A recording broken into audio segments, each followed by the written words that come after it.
Hello and welcome to your daily news and information update. Today's topic, the growing debt problem. The United States is being consumed by debt at every level. Even with marginally increased savings, the American people are still swamped by personal and consumer debt.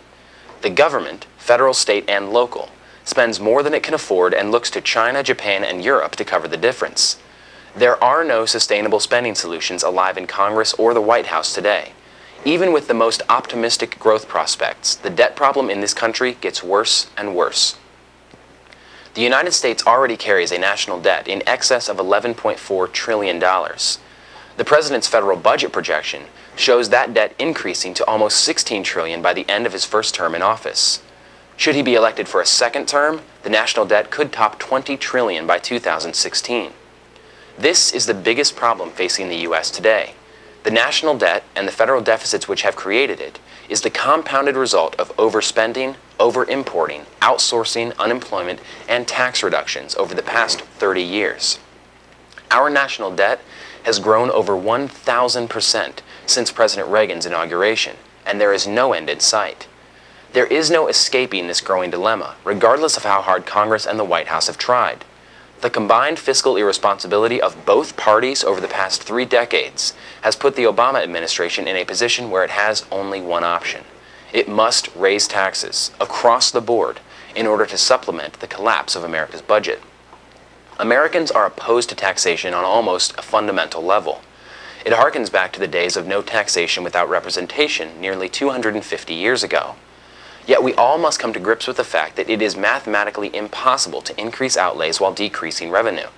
The Bush administration tried when it began in earnest its program of increasing the budget while dropping taxes. This program focused primarily on top earners, saving the richest Americans hundreds of billions over 8 years. The Obama administration has focused its efforts on rolling back those tax cuts and bringing back that revenue. Unfortunately, we cannot solve our problems by only taxing the wealthy. The only way to make up the deficit without depending solely on foreign financing is to tax the entire population. Americans are already facing lagging wages, dropping incomes, and the omnipresent fear of unemployment. Hundreds of thousands of Americans lose their jobs every month. The economy has already shed millions of jobs due to the recession and is expected to lose millions more. Increasing taxes in this environment will be politically difficult and economically burdensome, but at some point it must be done. If we want the social programs to which we've become accustomed, we have to start paying for them. We cannot fund ourselves from overseas alone. We have to foot the bill domestically or face the prospect of complete fiscal collapse. On behalf of concerned citizens, I'm Craig Harrington.